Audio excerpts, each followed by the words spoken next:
Welcome to Larry's Library. This week I'm reviewing The Sixth Gun, the trade paperback collection. It's all 9 volumes, so it's kind of a review and an collection overview at the same time, you might say. But we're going to get right into it. So this is by Oni Press, and what I have here are all 9 volumes of the trade paperbacks that collects this entire run. So as I said, I have the 9 volumes of the trade paperbacks here. And these, at the time of shooting this, these are all still available at my favorite vendor, instocktrades.com. Now, the MSRPs on these vary well, they don't vary too much. Volumes 2 through 9 are $19.99 list, and Volume 1 is part of a special. It's $10. But, as I say, don't be a chump. Don't pay that. Get it from a good discounter like IST. And as of the time of this shooting right now, you can get Volume 1 for $7, and all the other volumes can be had for $13.99 each at In-Stock Trades. The page counts on these vary from as low as 128 to the fattest one being 160. Now, these volumes, or the material that's collected here, are available in a lot of different formats. Of course, you can get the original singles if you want to go back issue diving. You can get them in the trade paperbacks, as I have. There's also a softcover compendium. I think that might be 2 fat volumes, maybe 3. I'm not sure how many of those there are that collects it all. And then there's also some deluxe hardcovers. Now, I think these big deluxes, I'm not sure. You guys can correct me in the comments if you want. I think there's 5 of these, or there will be, or there has been. I'm not sure of the state of the print on that. I tried to look on IST a little bit to prep for this video, and all of them were not listed. So that makes me think that some are probably out of print and some are not. But I think this kind of thing goes in and out of print periodically. So, like I said, you can get it in a variety of formats. And I know for sure the trades are still available, if nothing else. So the writer on the entire series is Cullen Bunn. Fan favorite, Cullen Bunn. One of my favorites. He did Harrow County, among other things. That's kind of what I know him for, is the wonderful Harrow County. If you haven't read that, you need to. It's fantastic. The art on the entire thing is by someone I had never seen his work before, but this is Brian Hurtt. And it is fantastic. Yeah, he does a really remarkable job here. Now, I should say 2 issues are written by Cullen Bunn's partner from Harrow County, Tyler Crook. Those are really done well also. And that's a treat seeing him slip in there, because I think I like the Brian Hurtt art more for this series, which is good, because that's just about all of it. But the Tyler Crook stuff is pretty good too. I like his work on Harrow County a lot, and the 2 fill-ins he did here are also top-notch. Like it a lot. So the particular volumes I have here are all autographed. The artist Brian Hurtt has signed the inside of all 9 of these volumes. Now, I got this from as a gift, a birthday present, in fact, from my daughter, Kristen the Comic Slayer. Check out her channel if you have not. Link in the description, as always. Volume 6 actually has Cullen Bunn's signature in addition to Brian Hurtt's. So that was a treat. He's not in the other 8 volumes, but he's in number 6. So even if I was to one day perhaps get the hardcovers for these will always have a place on my shelf, because they're all autographed, So these are keepers, and I'm quite happy to have them in my collection and on my shelf. This is a pretty quick read. I mean, it's a lot of material, but I got through it in a pretty record time for me. And I'm not typically a super fast reader when it comes to comic books, because I like to pore over the art. I really love good comic book art. And if you've watched this channel at all, you know that I kind of prefer great art to great writing. Not that I don't want both. Of course I want both. And in this one, spoiler, you get both. Yeah, it's fantastic.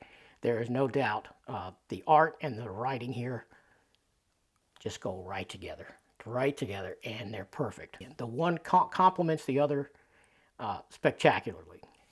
In the research I did to prepare for this, I did find out there are a couple of things missing from these trades. And I think they are some specials, some sort of one-offs that were done. One's a miniseries, and I think one's a one-off.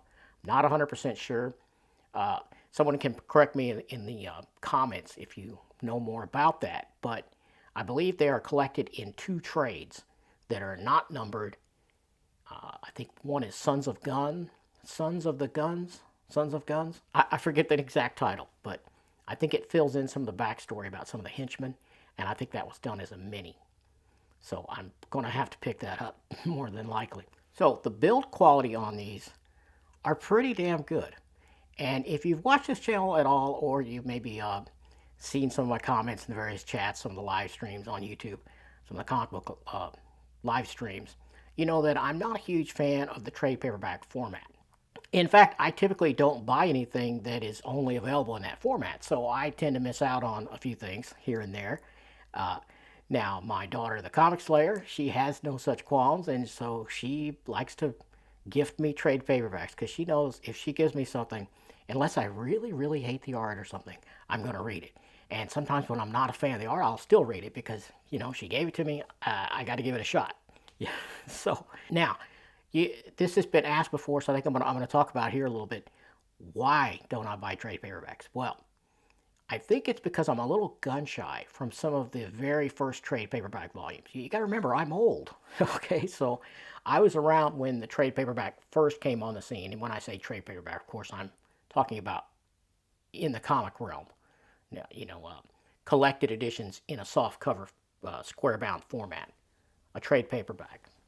Now, when these first came out, they were not the greatest quality, I got to tell you. They were not what we have today. And I'm slowly learning that most of the trade paperbacks, I think in the modern era, if you want to call it the modern era, the last few years, let's say, maybe the last 5 to 10 years, I'm not sure, because again, I've not been buying them. But they do tend to hold up a lot better than those early ones. Those early ones were a disaster. It was a strictly glued binding, and usually it was a very tight binding, and you had to force it open. It was like a mousetrap. It was difficult to read. They didn't have that flop factor, as my daughter likes to call it. You had to force it open, and then as you read it, the book would literally destroy it. The binding would destroy itself just because you were forcing it open to read it.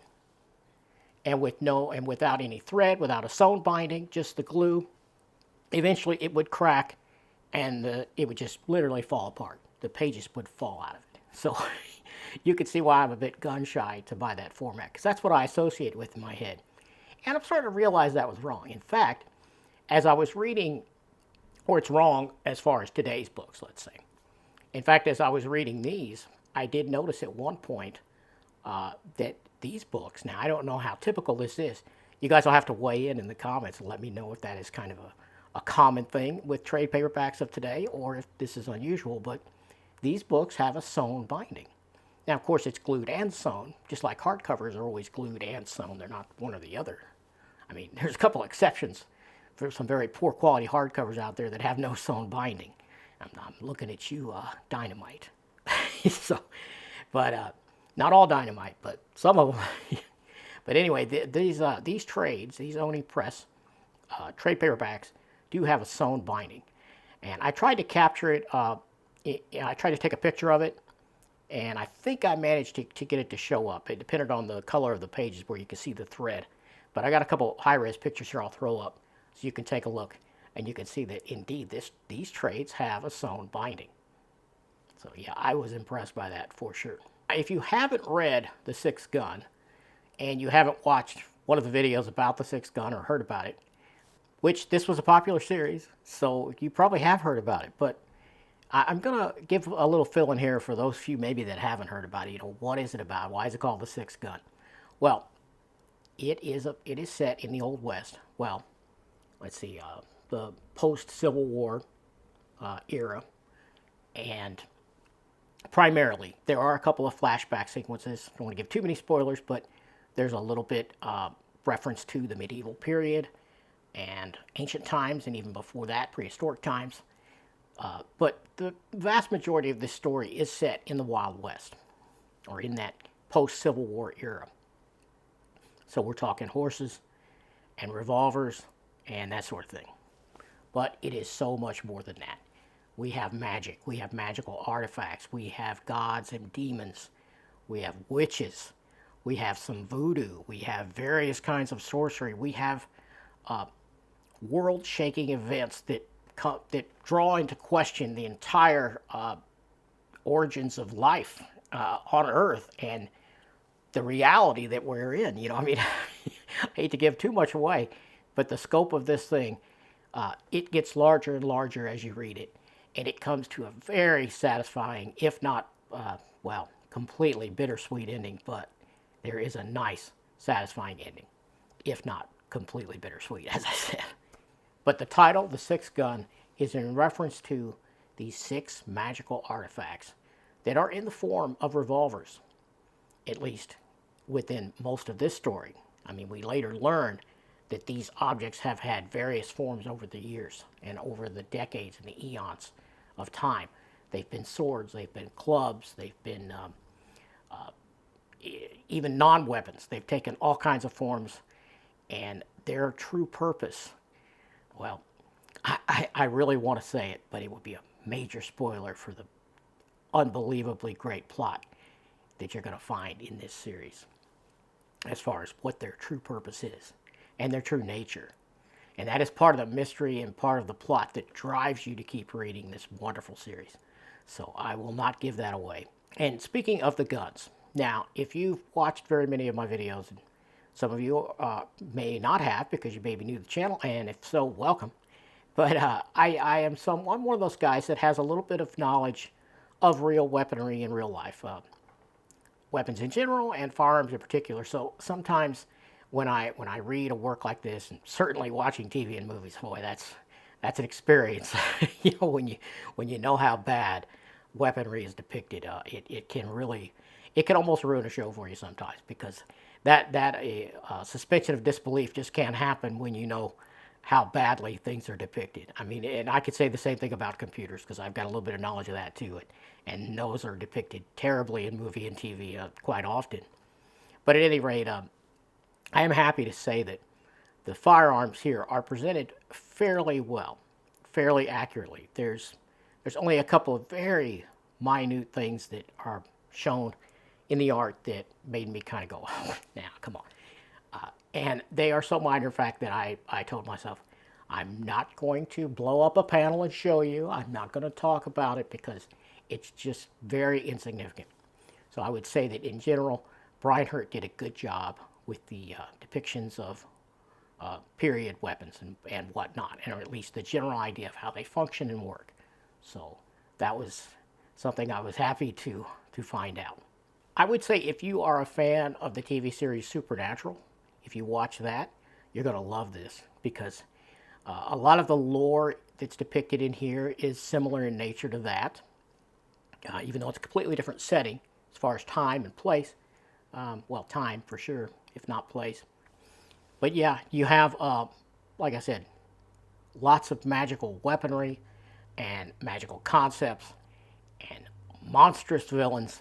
Oh man, lots of great monstrous villains here. The story concerns, the main 2 people in the story are Becky Moncrief, that may be how you pronounce it, maybe, and Drake Sinclair. And when you first meet Drake Sinclair, he's in possession of a couple of these magical revolvers. Not the 6th gun, but some of the other ones. And they do various terrible things, like one has the force of a cannon, one spreads horrendous disease, one calls up the fiery flames of perdition itself. I mean, it is awesome.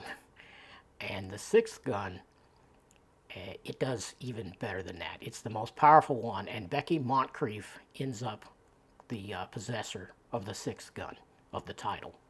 She doesn't want it, but she ends up having it. It seems that her father had it before her, and upon his death, she lays her hands on it, or her hand on it, and whoever lays their hand on this weapon when the original wielder dies becomes the only one that can wield that weapon until they are deceased. That's how it works. So what happens if someone tries to grab it when the wielder is still alive? Well, their hand is burnt. And I don't want to give away too many plot points, but you can see where this is going and how awesome these ideas and concepts are. And it's all brought together in a super entertaining way. You know, like I said, wonderful writer, Cullen Bunn. And new artist to me, Brian Hurtt, does a bang-up job here. It is really good. Now, at times there is a little bit of a sort of cartoony element to it, but it all stays very true to its own world. And if an artist could do that, be consistent and true to the way they depict something, then you can lose yourself in it, even if you prefer more realistic art styles, which I'm one of those guys that do. Although this isn't very cartoony, it's fairly realistic. And the faces, the emotions are expressed just beautifully. It is so well done. Just take a look at the scans here. Hopefully I won't have any hard time scanning these pages now, because it is a trade paperback. I'm not going to get all the way up into the edge, so some of that will be cut off. So you'll see why some of these are a little skinny, and that's why, because I'm doing this on a flatbed scanner. The only books I don't have that issue with are the original, the OG stapled comic book, because they will lie completely flat on the scanner, so you don't lose any information when you're scanning those. But sorry for that tangent, but that's just to explain that in case some people were wondering why these are cut off the way they are. And that's the reason. I'm not willing to destroy the books to get the scan. So, but I'll do my best to show this beautiful art. And I will pick scans more from the first half of the series, right, and less from the second half, to avoid you getting too many spoilers as you take in this fantastic artwork here. Yeah, as I said, there are fantastical creatures throughout this. There is voodoo. There is a 9-foot mummy that's one of the main characters here for a while. That is pretty awesome. Asher Cobb is his name. Great characters. It's got sorcery. It's got hidden treasure. It's got a mystery that goes back to the dawn of time and to possibly the end of time. No spoilers.